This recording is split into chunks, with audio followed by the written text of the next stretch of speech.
Bien, a ver, vamos entonces comentando, ¿no? Eh, Reiterar el punto que estamos tratando. Estamos hablando de gestión de proyectos de software. Hemos hablado, por ejemplo, cómo hacer estimaciones y vamos a seguir hablando de otros aspectos que tienen que ver con la planificación de proyectos. Sin embargo, va a existir seguramente una diferencia de acuerdo al enfoque que nosotros decidamos ocupar cuando tengamos que desarrollar un proyecto. Habíamos dicho que podemos destacar dos enfoques. Uno, el predictivo. ¿Sí? Un proceso en el cual normalmente hay un desarrollo bastante lineal. Y por otro lado tenemos también un enfoque de tipo basado en incrementos, una especie de descomponer el proyecto en una especie de mini proyecto, donde cada mini proyecto se puede ejecutar en un ciclo o en un sprint. Entonces la pregunta es puntual. Vamos con la primera. La primera dice, ¿cuándo sería conveniente usar un enfoque predictivo? A ver, vamos a ir preguntando a algunos jóvenes, me van respondiendo. Empecemos por Sergio, Sergio Melendres.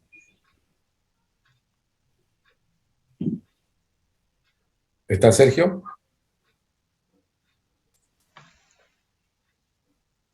Creo que no está Sergio, ¿no? Lo vamos a retirar de la reunión.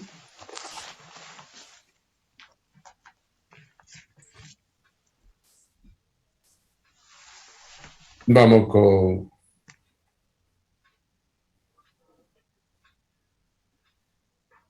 Rudy. ¿Quién es Rudy Quispe?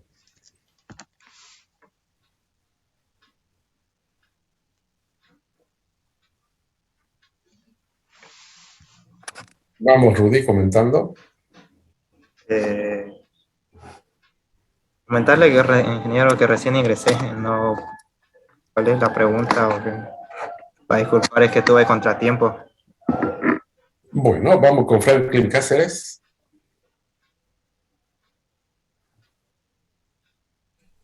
Buenas tardes, ingeniero.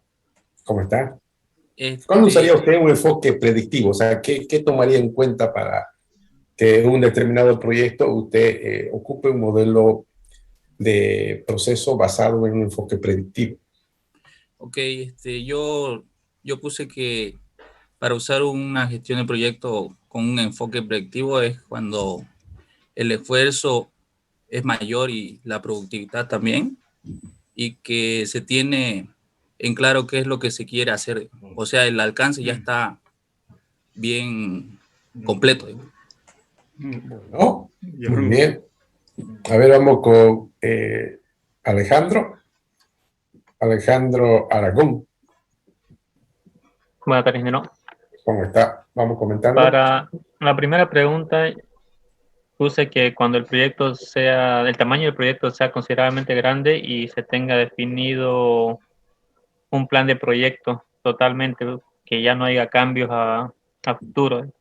Y para la segunda es cuando... No, solo la primera nomás. No, Bien. no, puede ser. Bien, a ver, creo que queda bastante claro, ¿no? Un enfoque predictivo significa, pues, que es un proceso en el cual normalmente nosotros desarrollamos software de una manera muy lineal, muy secuencial.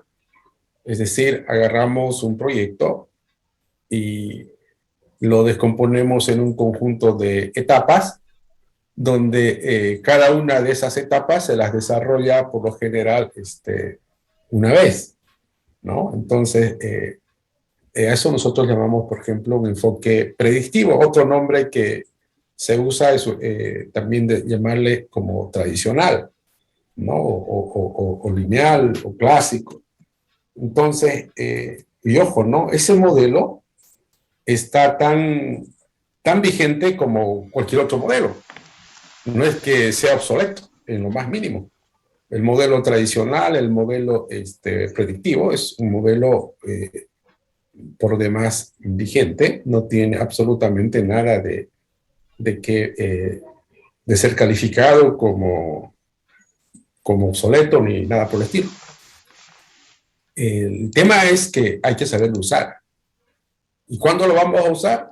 Obviamente cuando ocurre esto, ¿no? Normalmente se planifica una vez, se hace análisis una vez, se diseña una vez, se programa una vez, se hace pruebas una vez y entregamos el software también una vez. ¿Cuándo va a pasar eso? ¿Cuándo es esta forma de desarrollo conveniente? Cuando ocurra dos cosas muy claras.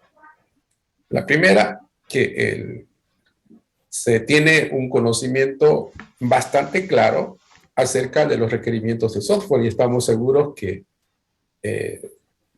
tan temprano como se empieza el proyecto, se conoce de manera plena qué es lo que va a ser el software y sobre todo que no va a cambiar a lo largo del desarrollo.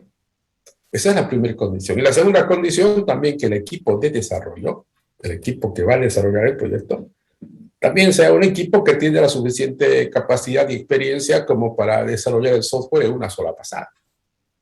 Entonces, cuando nos encontremos con un proyecto donde se dan esas situaciones, obviamente no hay para qué pensar en otro enfoque. El enfoque tradicional va a funcionar sin ningún problema.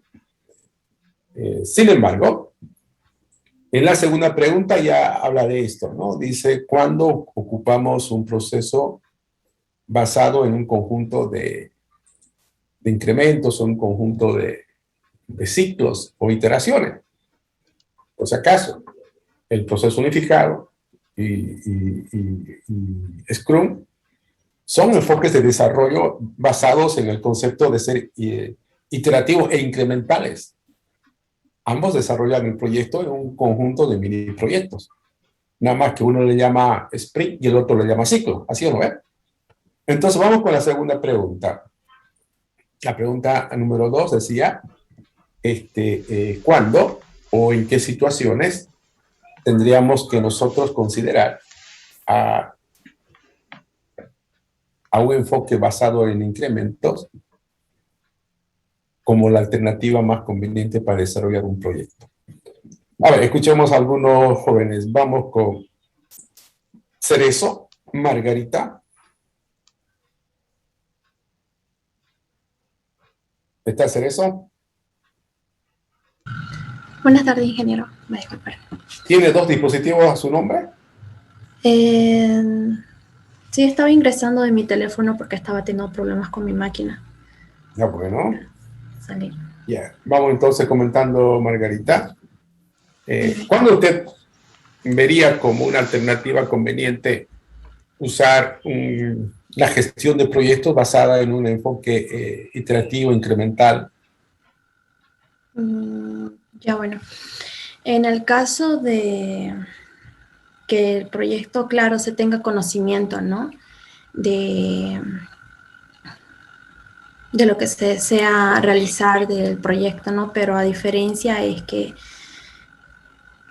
tal vez no sea tan claro en sí y también, como lo dice el nombre, iterativo incremental, pues que puede tener ciertos cambios, ¿no? Algunos requisitos se pueden cambiar, entonces el enfoque ágil nos da, ¿no? Esa facilidad de ya sea ver el proyecto por etapas y también la retroalimentación que se tiene, pues nos va a permitir aplicar ciertos cambios y estos cambios se van a deber ya que no exista tal vez un conocimiento pleno, ¿no? De todos. Conocimiento del software, ¿no? Bueno, escuchemos un comentario más. Vamos a ver con Dante y Giovanni. Vamos comentando. El grupo docente entró recién, no puede atender la segunda pregunta. ¿Perdón? Entró recién a clase docente. Ojo, ¿no? Que esta sea la última vez esa excusa que acabo de entrar. La clase 15-15. Si ustedes me responden así, 15 y 13 o 15 y 18, no entra nadie más. Fácil escudarse así. ¿Está bien? ¿Ok? Sí, está bien. La próxima 15 y 18 no me entra nadie. No voy a aceptar a nadie para que me dejen de responder de esa forma. ¿Está claro? Está bien, recién. Bueno, A ver, vamos escuchando a otro joven, Peña Arroyo. Está don Peña Arroyo. Buenas tardes, ingeniero. ¿Cómo está Peña? Peña, por favor. A ver, ¿cuándo usted sería un enfoque basado en iteraciones, en incrementos? Bueno, yo creo que cuando un proyecto sea mediano o pequeño, se busca tener una versión operativa lo más a corto tiempo y que el cliente no tiene muy claro el alcance que tiene o que intenta buscar en su proyecto, ya que esta forma ágil de trabajar nos permite poder hacerle cambios mientras vamos avanzando. Bueno, a ver, vamos comentando algunos aspectos que he escuchado en los dos comentarios que han estado haciendo. Siempre han estado hablando del tamaño, ¿no? Del tamaño del proyecto. Si bien es cierto, mucha gente puede decir que el enfoque tradicional es apropiado cuando el tamaño es chico, y otro puede decir, no, cuando el tamaño es grande, y viceversa. En realidad, el tamaño no es un elemento muy importante, digamos, a determinar para elegir una u otra forma de desarrollo, porque un proyecto grande lo podría hacer de forma ágil, como también de manera predictiva. Igual, un proyecto pequeño lo podría hacer de manera ágil y también lo podría hacer de manera predictiva, no habría mayor inconveniente. Pero sí hay algunos otros elementos que podríamos tomar como referencia para decidir cuándo usar uno u otro, ¿no? Por ejemplo, decíamos que el tradicional es conveniente utilizarlo cuando estamos frente a un proyecto donde los requerimientos están plenamente claros y además también el equipo de desarrollo tiene un conocimiento, una capacidad, una experiencia sobre el trabajo y por lo tanto no precisa experimentar ni ensayar, ni mucho menos, va a trabajar a lo seguro, ¿cierto? En cambio, cuando estamos con un proyecto en el cual se va a, seguramente, se pretende utilizar un enfoque de tipo iterativo e incremental, ahí la cosa seguramente es a la inversa. Pero no necesariamente solo a la inversa. Fíjense, ¿qué sería la inversa? Sería cómodo y decir esto, pues, no, mira, si en el tradicional lo vas a ocupar cuando los requisitos están claros y el desarrollador sabe lo que hay que hacer, entonces el ágil ocuparlo cuando pase lo contrario. Que lo contrario, cuando te vas a meter en un proyecto donde el cliente no sabe mucho lo que quiere o los requerimientos no están claros, entonces usa el ágil. O sea, sí, sería, pero no necesariamente. ¿Por qué? En primer lugar, hacer un proceso ágil no significa que no voy a hacer análisis, no voy a hacer diseño, ni implementación, ni mucho menos. O sea, igual voy a hacer un trabajo de ingeniería. Desde ese punto de vista, un proceso ágil lo que hace es descomponer el proyecto, llamémoslo así, en una especie de mini proyectos, a partir de hacer la priorización de los requisitos de software, ¿no? Y esa priorización lo hacemos desde el punto de vista del valor para el cliente, es decir, cuáles son aquellos requisitos que para el cliente son más útiles. Y empezamos a trabajar. Ahora, lo bueno de decir del proceso ágil es que no necesitamos que estén todos los requisitos definidos al inicio. ¿Por qué? Porque existe el concepto de lo que se denomina el backlog, por ejemplo, en el cual ese backlog es vivo. ¿Qué quiere decir? Que es dinámico, que todo el tiempo puede ser ajustado, pueden aparecer nuevos requerimientos. Y por lo tanto, cuando yo voy a empezar a desarrollar el proyecto, ese backlog no necesariamente tiene que estar pues completo, porque si no me voy nomás al predictivo, pues no es. Entonces lo que voy a hacer es seguramente empezar a desarrollar el software con aquellos requerimientos con los que están más claros. Es decir, con los que realmente se tienen claros. Y esos son los que voy a empezar a trabajar. Y conforme vayamos desarrollando el proyecto, seguramente van a ir apareciendo los nuevos requerimientos o la gente, tanto desarrolladores como clientes, van a aprender mucho más sobre lo que se requiere y vía procesos de retroalimentación vamos a actualizar ese backlog. Entonces, desde ese punto de vista quedaría bastante claro sí, por un lado tiene razón. Yo podría usar un proceso ágil cuando esté frente a un proyecto donde los requerimientos a un principio no están muy claros, es decir, no se tienen todos claros. Pero por lo menos algunos tienen que haber claros. Tampoco pues voy a poner a hacer algo sin tener claro, por lo menos no estará claro todos los requerimientos, pero algunos sí van a estar. Y esos que ya están, esos son los que voy a empezar a desarrollarlos seguramente en el primer ciclo o en el primer sprint. Y no me interesa quizás mucho terminar el desarrollo del proyecto totalmente porque el proyecto, como sabemos, el software es dinámico. Todo el tiempo va a estar seguramente ajustándose a los contextos que aparezcan en el futuro en cuanto al software. Van a haber nuevos requerimientos probablemente, o simplemente van a haber cambios en las formas de trabajo, o las tecnologías podrían cambiar también y eso nos va a obligar a hacer actualizaciones en el software.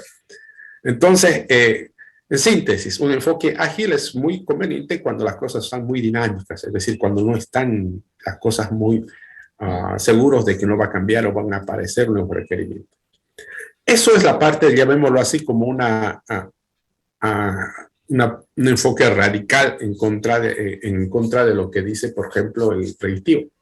Pero también se lo puede usar, fíjense este detalle, se lo puede usar al modelo ágil cuando yo tengo una situación como esta. Supónganse que hay un cliente que necesita un software y resulta que él puede que tenga los requerimientos claros de su proyecto. Y cuando me dice, le preguntan al desarrollador en qué tiempo lo podrías hacer, él me puede decirlo, no sé, voy a poner un número, me dicen 10 meses, el desarrollador. Y yo considero que 10 meses es mucho tiempo. O sea, en 10 meses me van a entregar el producto. Y resulta que mi negocio lo voy a aperturar en 2, 3 meses. Entonces, como que estuviera en problema.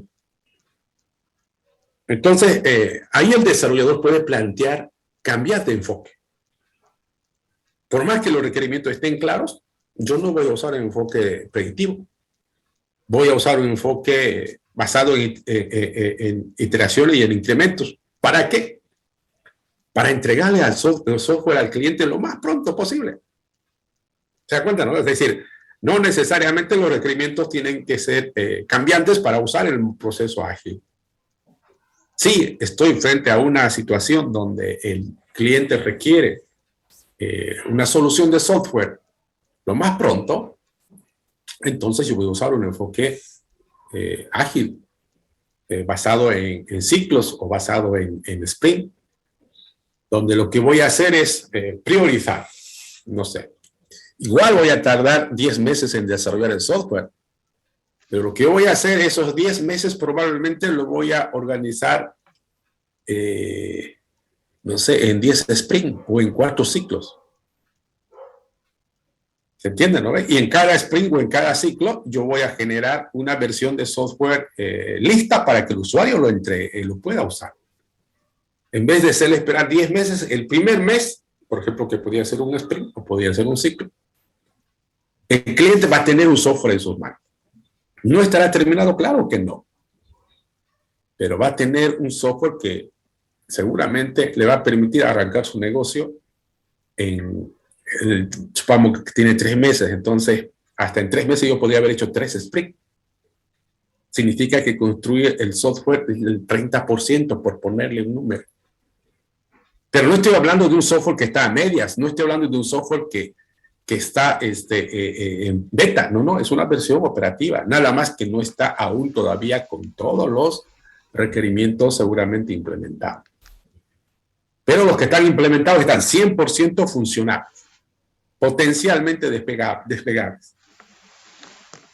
Entonces, esa también es una buena razón por el cual podemos decidir utilizar un enfoque de tipo ágil. ¿Ok? Entonces, ahí cuando ocupo un ágil, aparece este tipo de situaciones, ¿no? Se hace la priorización de los requerimientos y empezamos a hacer su desarrollo, pero no de todo el proyecto, sino de cada sprint o de cada ciclo. Entonces, ¿por qué estoy comentando esto? Porque ya en las siguientes clases ustedes me van a entregar la planificación de su proyecto. Y sería muy bueno que esto que estamos comentando ustedes lo tienen que tomar pues en cuenta al momento de hacer su planificación. Hablando de eso, espérenme un ratito, voy a entrar un rato a la plataforma. Vamos a hacer algunas actualizaciones que creo que no están listas. A ver, espérenme un rato, no se vayan.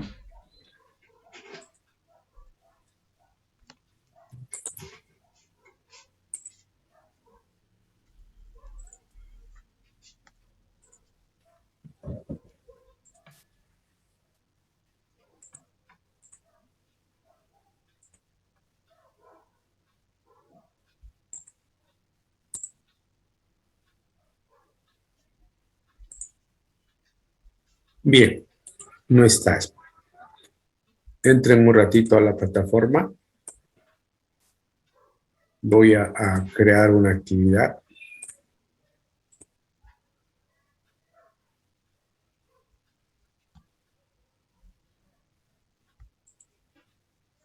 Espérenme un rato, estoy creando.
Bien, estoy creando una actividad en la plataforma.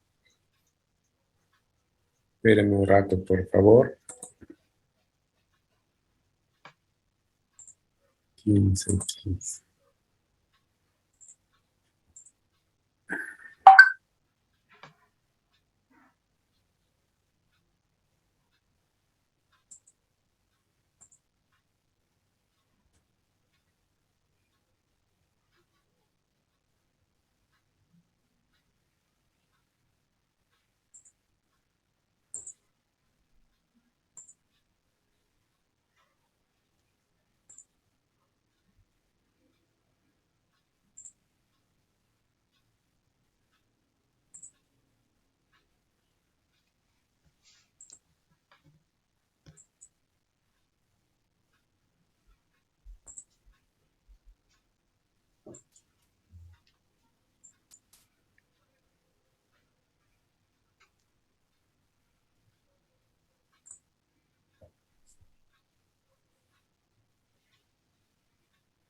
Bien, ahora sí, ya está. Entren por favor a la plataforma y van a encontrar una actividad que está con el título de segundo examen parcial.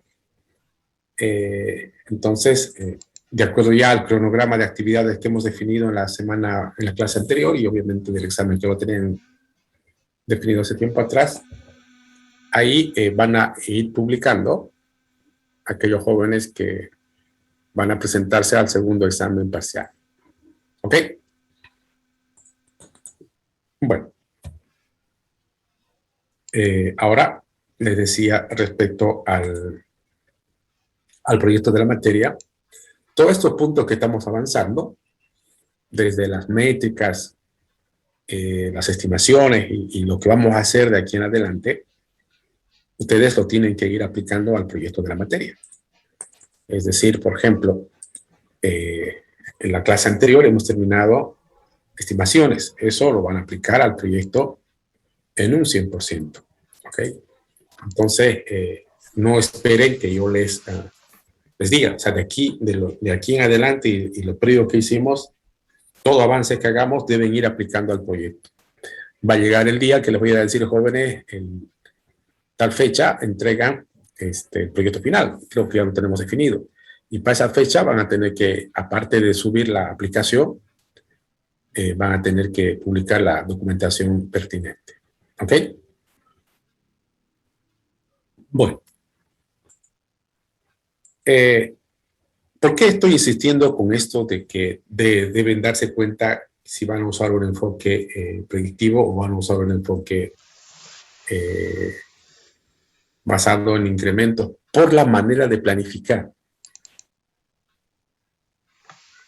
Cuando uno hace, por ejemplo, estimaciones de costo, también le había mostrado un esquema gráfico. Cuando es un desarrollo de tipo predictivo, uno estima costos. Normalmente ocurre eso. Pero cuando es un desarrollo de tipo basado en incrementos en ciclo, los costos prácticamente ya vienen dados, vienen como una restricción. Y más lo que nos preocupa es estimar nuestra velocidad de cuántas historias o puntos de historias de usuario podemos construir en un sprint. Eso es lo que más nos interesa definir. Bueno, sigamos entonces ahora. Coloquen como título lo siguiente.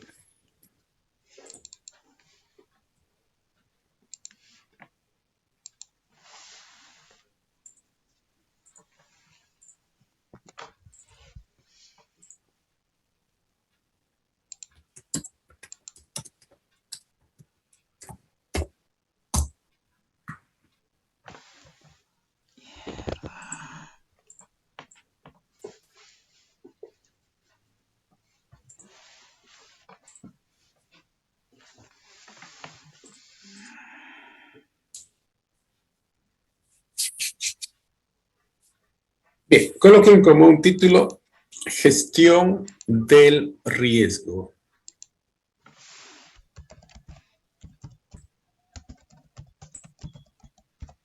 Normalmente hablar de riesgos,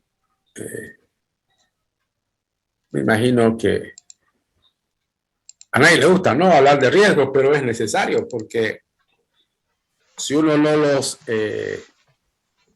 gestiona, no los controla los riesgos no van a tener piedad con uno, ¿no es cierto? ¿Sí? A ver, yo le voy a hacer una pregunta general. Y cuando digo general me refiero a todos los aspectos de su vida. Tanto académica, personal, de negocio. A ver, le voy a preguntar lo siguiente. Es muy natural que cuando vamos a encarar algún tipo de proyecto, no importa si, repito, si es personal, académico, de negocios, siempre hay la situación de planificación. Uno planea, siempre. Unos lo harán una planificación de repente mucho más formal, otros lo harán algo más informal, pero planificamos, ¿o no? No creo que alguien se meta a hacer algo sin planear, o sea, siempre hay una planeación, siempre. Repito, unos harán una planeación muy detallada, muy formal, otros lo harán algo más superficial, pero planificamos. Es una de las características típicas del humano, pues, ¿no? Que para hacer algo planea, planifica. Y por lo tanto, asumo que ustedes han hecho distintos planes para muchas cosas que han hecho a lo largo de su vida. Ahora la pregunta es esta, fíjense. Siempre que han planificado algo, al momento de realizarlo, ¿se cumplió en un 100% todo lo que han planificado o no siempre?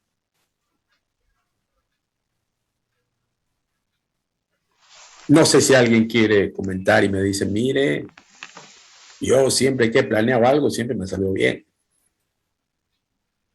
Y otro puede decir lo contrario, mire, siempre he planeado, pero siempre me salen las cosas de otra forma. Y otro puede decir, no, sí, algunas veces sí, algunas veces no. A ver, ¿alguien quiere comentar? ¿Nadie? Bueno, entonces si nadie quiere comentar, voy a asumir que no siempre.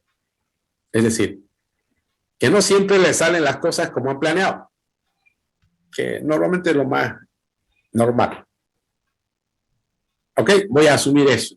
Voy a asumir que siempre que han hecho un plan de cualquier índole, al momento de la verdad, las cosas no han salido como han planeado. Yo voy a asumir que eso es un hecho.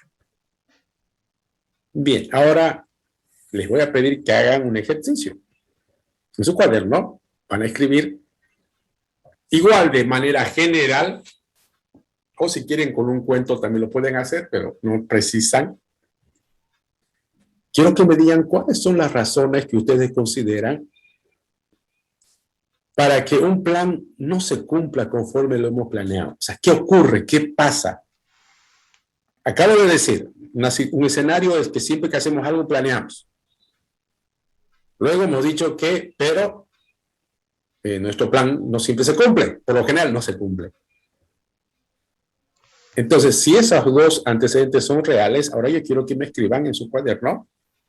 Les voy a dar unos 2 minutos para que escriban, luego pregunto uno por uno y me digan argumentos, razones del por qué las cosas no salen como se planean. Ojo, no estoy hablando de un proyecto de software en particular, estoy hablando de proyectos en general, sean personales, académicos, de negocio. Entonces sus respuestas también así en esos términos deben ser generales. ¿Se entiende la idea o no? Vamos, tienen 2 minutos y les pregunto luego, sigamos trabajando.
Bueno, a ver, vamos comentando. Lo que quiero que me comenten razones por las que ustedes consideran que un plan puede fallar. A ver, ¿alguien quiere comentar? ¿Cuáles creen que son las razones para que los planes que se hacen no siempre se cumplen? Ingeniero, ¿Sí? yo considero que es cuando se tiene un cambio brusco en el plan. Ya. Ok. Muy bien, Franklin. Vamos con otra idea. ¿Alguien más? Yo pienso que a veces, la mayoría de las veces pasa cuando uno se pone las expectativas muy altas, ¿no? Como no siempre uno sabe lo que va a pasar el día de mañana. Entonces, Ya. yo creo que por ese lado no hay que ponerse la vara muy alta para prever eso, ¿no? Ok, muy bien, Mérida. Vamos con otra opinión más por ahí. Como decía el compañero, ¿no? De que muchas veces no se logra entender bien a detalle los requisitos que va a tener el proyecto. Entonces eso genera que a veces cuando estamos ya en el campo a la hora de hacer tenemos dificultades, ¿no? De cómo hacer las cosas. Eso sería más que todo. Planeamos algo que quizá nunca lo hemos hecho, ¿no? Y no sabemos el tiempo que nos va a tomar. Muy bien. Listo, Johan. Uno más, a ver, uno más y luego ya nos vamos a las conclusiones. ¿Alguien más que quiera comentar? Ingeniero, buenas tardes. Vamos. Al personal no lo conocemos, qué problemas tiene y afecta en el avance, en el progreso del proyecto y tienden a abandonar el proyecto. Y Bueno, también el conocimiento de las herramientas. Perfecto, gracias.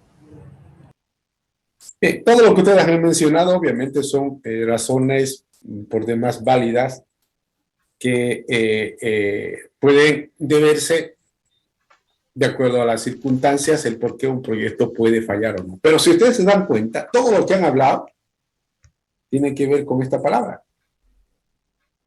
¿No es? Es decir, ¿por qué las cosas salen distintas a las que hemos planeado?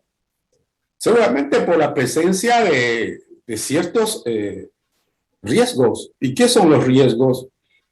Los riesgos podríamos definirlos como situaciones que se presentan que no estaban previstas. ¿No ves? Ese es un riesgo. Un riesgo es una situación que se presenta y sin embargo no estaba prevista. En otras palabras, un riesgo podría ser algo muy similar a un típico accidente. ¿Por qué? Porque los riesgos normalmente son a futuro. En cambio, los accidentes es algo que ocurrió. ¿Y qué son los accidentes? Situaciones no esperadas. ¿Qué son los riesgos? Algo parecido. Los riesgos son situaciones que uno de repente no las prevé y sin embargo ocurren. Y cuando ocurren los riesgos, pasa lo que acabamos de comentar. Ocurre que lo que hemos planeado no se cumple. O si no se cumple, mínimamente se ve afectado, se ve alterado, se ve modificado. Porque seguramente estos riesgos, que son situaciones no previstas, hacen que el plan sea desbordado. Y por lo tanto, obviamente, nos afecta pues, de manera significativa a nuestro proyecto. Por eso decíamos que cuando hablamos de gestión de riesgo, estamos hablando de situaciones que seguramente se presentan en proyectos de software que podrían afectar de manera directa a un plan. Desde ese punto de vista podemos decir, ¿no? El peor enemigo de un plan, ¿quién sería? Los riesgos. ¿No ve o no? Claro. Los riesgos se convierten en su principal detractor de lo que viene a ser el plan. Porque en la medida en que los riesgos se den, el plan se va a ver afectado. Bueno, entonces, si nosotros ya sabemos de antemano que se pueden presentar situaciones no previstas que van a afectar finalmente a cualquier planificación, entonces tendríamos que tener alguna manera de gestionar los riesgos. Por ejemplo, ¿ustedes creen que el propósito de gestionar los riesgos es eliminar la posibilidad de que se presenten riesgos o no? ¿Creen que el propósito es eliminar los riesgos? No. Difícil, ¿no? O sea, eliminar los riesgos pues se convierte prácticamente en algo imposible, pues, ¿no? No hay forma de eliminar los riesgos así de esa, expresado así de esa manera. Entonces, ¿qué podemos hacer los riesgos? Gestionarlos. ¿Qué significa gestionarlos? Tres cosas. Primero, conocerlos, identificarlos, qué cosas pueden salir mal. No ser idealistas que pensamos que todo va a salir bien, sino en el momento de que estamos planeando algo, también pensar en aquellas cosas que podrían salir mal, que le vamos a llamar riesgos. Segundo, tenemos que tener algunas actividades que nos permitan medir al riesgo. ¿Sí? Medir el riesgo desde dos puntos de vista. Medir su probabilidad de que se presente. Porque no es lo mismo estar bregando con un riesgo que tiene la probabilidad de presencia de que se dé de un 30% versus un riesgo que tiene una probabilidad de que se dé que es el 80%, por decirles algo. Entonces nos interesa saber cuál es la probabilidad de presencia de riesgo y además también nos interesa saber cuán crítico es ese riesgo. Es decir, poder medir el impacto que tiene el riesgo para nuestro proyecto. Una vez que hemos identificado el riesgo, una vez que hemos establecido una probabilidad de presencia del riesgo, y además de eso también hemos establecido criterios que nos permiten saber cuál es el impacto que tienen, vamos con el tercer punto. ¿Cuál es el tercer punto? Elaboramos un plan de aversión, un plan de contingencia, donde ese plan de contingencia o ese plan de aversión va a tener como propósito reducir tanto la probabilidad del riesgo como su impacto. Entonces, esa sería una forma, por ejemplo, bastante conveniente de organizar una gestión de riesgo. Y lo que acabo de comentar lo vamos a realizar ahorita aquí en un pequeño, en una tablita. Exactamente lo que acabo de comentar lo vamos a plasmar en una tabla. A ver dónde es. Tabla, aquí es, ¿no?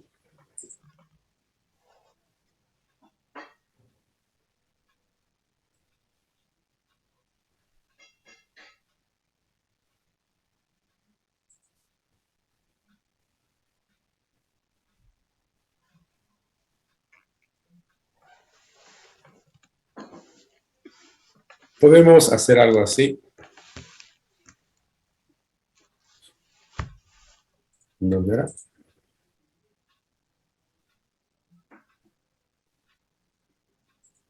Una tablita.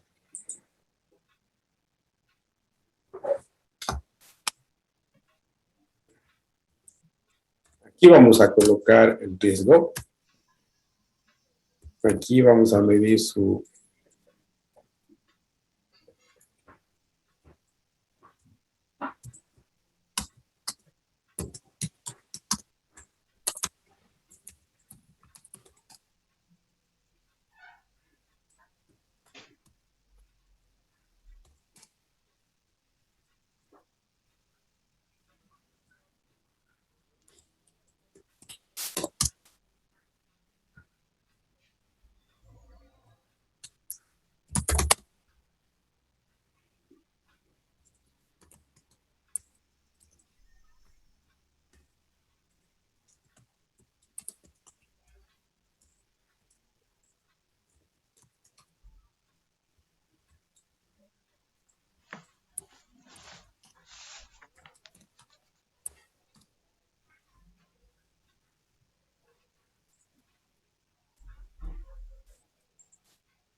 Mira, quedó bonita la tabla.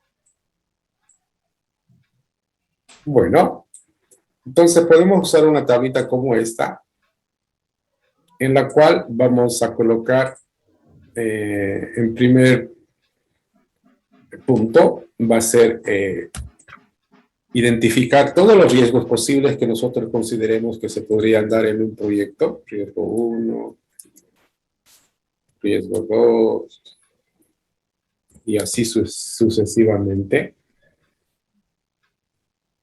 Donde cada uno de estos riesgos son situaciones que consideramos que podría darse en un proyecto. Por ejemplo,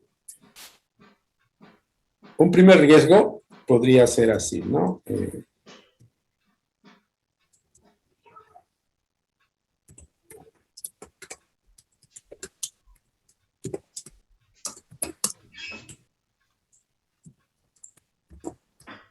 Eso.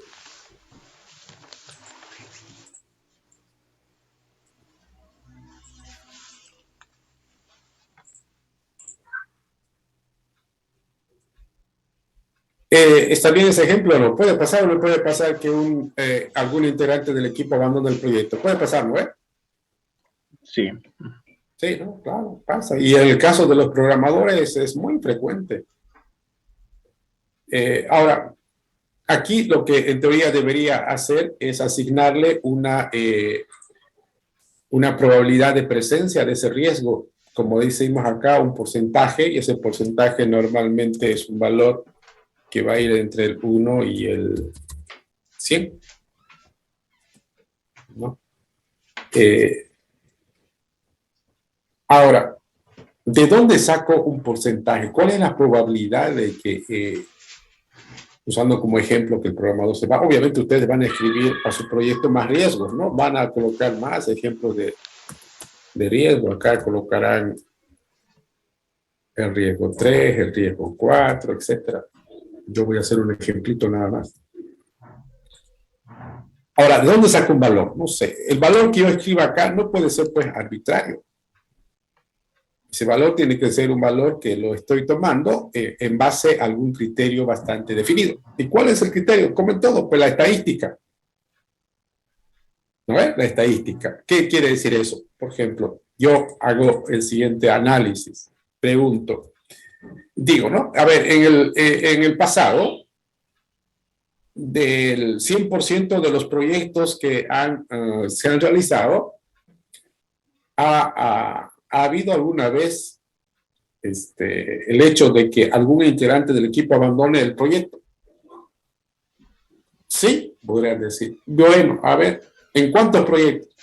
Y resulta que, no sé, que de 10 proyectos que estamos tomando como referencia, en 6 proyectos ha habido esa situación.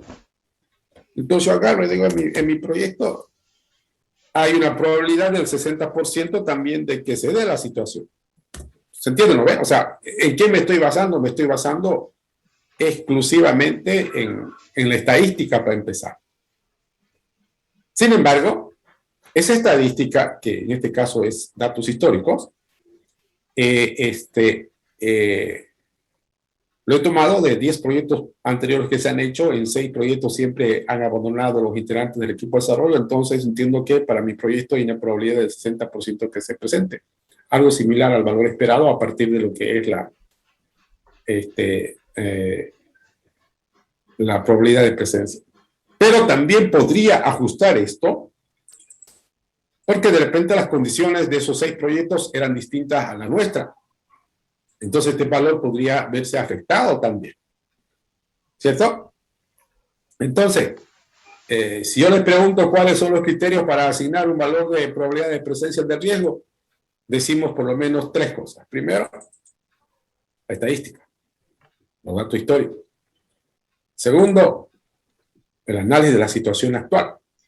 Puede que sean distintos. Y tercero, obviamente, pues la visión del gestor, ¿no? Entonces, él puede usar esos criterios y colocar acá un valor. Ahora aquí, en este punto, hemos analizado cuál es la probabilidad de presencia del riesgo. En cambio, aquí vamos a analizar, fíjense, el impacto del riesgo. Es decir, vamos a asumir que el riesgo ya se dio, es decir, se presentó. Y hemos definido una escala. Hemos dicho, hay riesgos que cuando se presentan no influyen.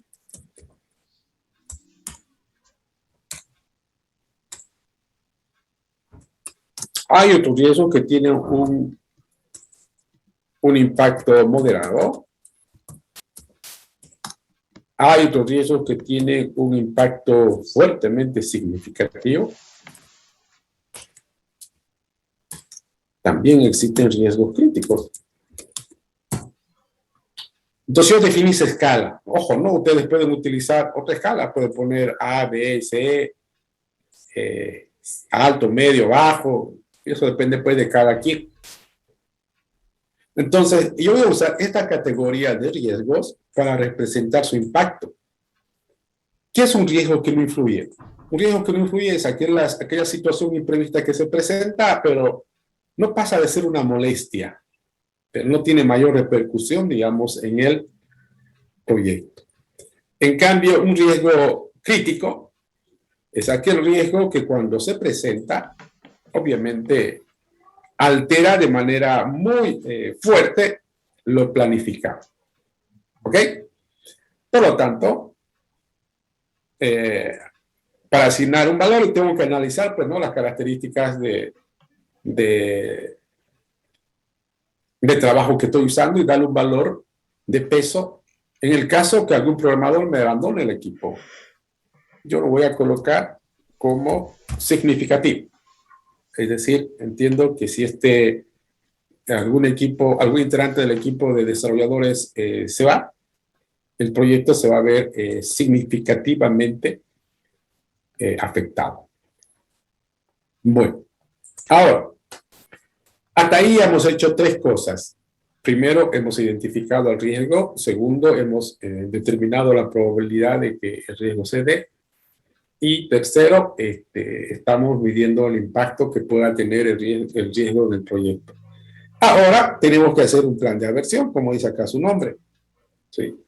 ¿Qué es un plan de aversión? Un plan de aversión no es otra cosa que un conjunto de actividades que las vamos a hacer con el propósito de reducir, de gestionar el riesgo, es decir, de que el riesgo no afecte de manera fuerte en el proyecto. Para ello, vamos a la primera columna, fíjense, aquí voy a definir una actividad, por ejemplo, actividad 1, y voy a escribir actividad 2, y voy a escribir actividad 3, y voy a escribir. Es decir, voy a definir varias actividades para cada riesgo, donde este conjunto de actividades tienen como propósito reducir la probabilidad de presencia. ¿Qué quiere decir? Que si yo hago estas actividades que estoy escribiendo aquí, esto que estaba como 60 podría bajar a 50, 40, ojalá a 30. A ver, hagamos el ejemplo. Acá dice que el ejemplo del riesgo es que el programador abandone el equipo. Aquí, ¿qué actividades podríamos hacer que nos pueda conducir a que el programador no abandone el equipo? Es decir, reducir este 60%. ¿Se les ocurre algo? ¿Qué podemos hacer para que nuestros programadores no nos abandonen? ¿Algún ejemplo por ahí?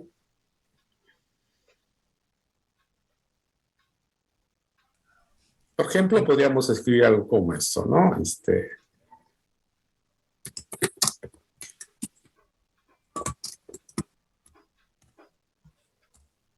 Podría ser, ¿no? Una medida.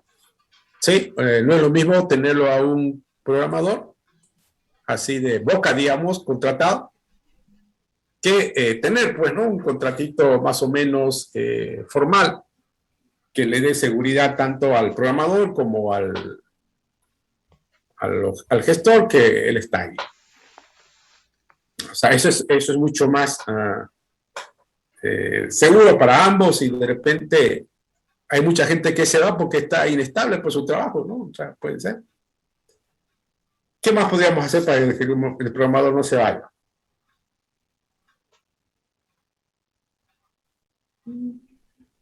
Nada más se les ocurre. Ojo, no, ustedes pronto van a tener programadores a su cargo. ¿Qué van a hacer? ¿O qué harían, o qué quisieran que hagan con ustedes para que no abandonen un equipo?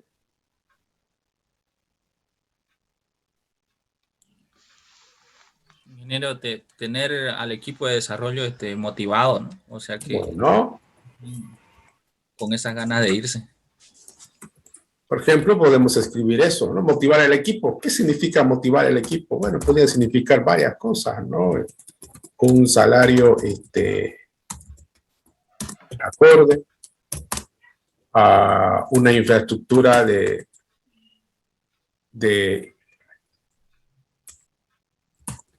trabajo también apropiada. Probablemente también otro aspecto que es muy destacable es el ambiente de trabajo. Es decir, fíjense que yo podría crear todo un conjunto de factores que podrían trabajar en la motivación de los programadores para que permanezcan en el equipo, ¿no? Hay gente, por ejemplo, que no necesariamente paga más salarios. A veces algunos lo que hacen es convertirlos en una especie de socios de negocio, ¿no? A partir de extender un cierto tipo de bono relacionado a lo que se denomina acciones y cosas por el estilo. Bueno, si yo hago todo esto, me aseguro de hacer, entonces yo podría, de alguna manera, creer que esto va a reducir, ¿no ve? ¿Podría pasar o no? Claro que sí. O sea, si no, ¿para qué lo voy a hacer? Pues, o sea, no tiene sentido hacerlo por hacer. Tiene que haber algún propósito. Si estoy haciendo esto es porque quiero que esto baje a un 30, a un 20, ojalá. Bien. Luego nos vamos aquí, donde dice el plan de aversión, pero esta vez para reducir el impacto. ¿Qué hacemos aquí? Aquí asumimos que el programador se fue. No sé, no importa si teníamos contratos de trabajo con él, si le hemos motivado, le hemos pagado bien, una infraestructura a todo dar, etcétera, pero igual se fue. ¿Puede pasar o no? Puede pasar, pues no, igual se puede ir. No sé, por último se enferma o algo ocurre. El tema es que no está.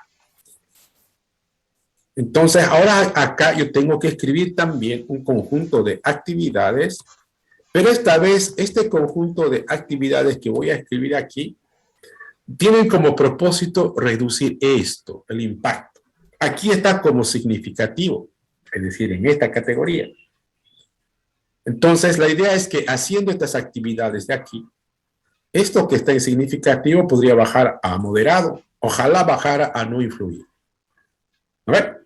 Entonces, volvamos al ejemplo y escribamos qué actividades podríamos escribir, esta vez con el propósito de que cuando el programador se vaya, no le extrañemos, o por lo menos no se lo sienta tanto su ausencia.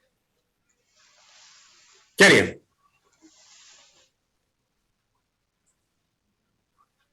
A ver, veamos, por ejemplo, cuando se va un programador, ¿cuál es el principal problema que ocurre? Ustedes saben porque ustedes alguna vez han trabajado en equipo, en grupo, alguien de su grupo se ha ido, deja las cosas a medias o no ha hecho nada o si ha hecho algo, pasa algo interesante, ¿no? Nadie le entiende lo que ha hecho. ¿Pasa o no pasa? Y se nos pasa por la cabeza la tentación, y a veces es verdad, de que en vez de entender o tratar de entender lo que ha hecho el otro, porque lo que ha hecho el otro de repente parece un espagueti que no sabemos dónde empieza, dónde termina, entonces caemos en la tentación de botarlo eso y empezar de nuevo. Pero no es productivo pues hacer eso, ¿no? No deberíamos hacer eso. Entonces, ¿qué hacemos para que eso no ocurra? Bueno, una situación interesante sería esta, pues, ¿no? Voy a escribir la palabra motivar, aunque motivar suena muy suave. Pongámosle inducir, por no decir obligar.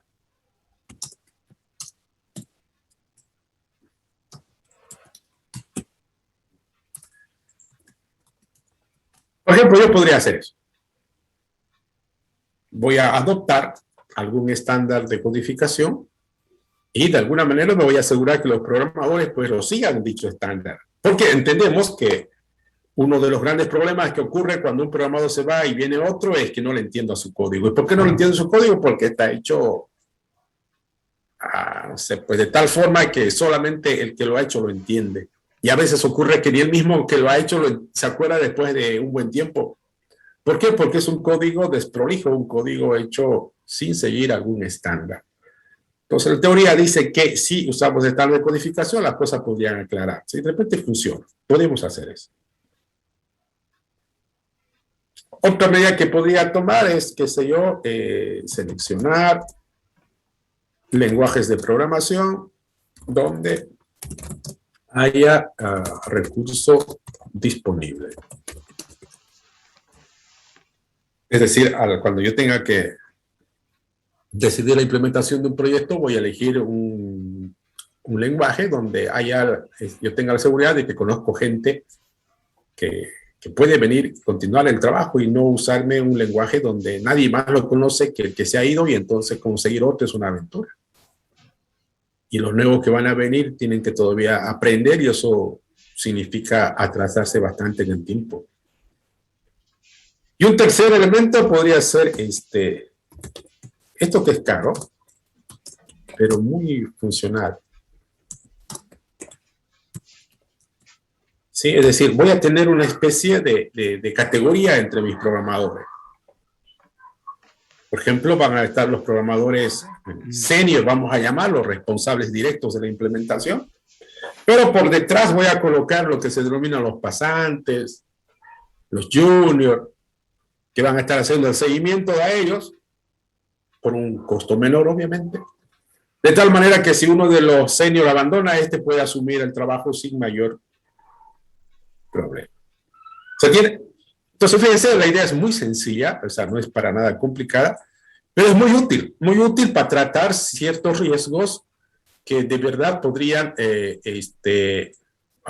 echar a la borda una planificación de un proyecto. Entonces, siguiendo esa línea, también van a hacer su análisis o su gestión de riesgo para su proyecto. ¿Se entiende? Bueno, pues jóvenes, ha sido un gusto compartir un rato con ustedes. Veámonos el día viernes. Hasta luego. Hasta luego, ingeniero. Luego, ingeniero.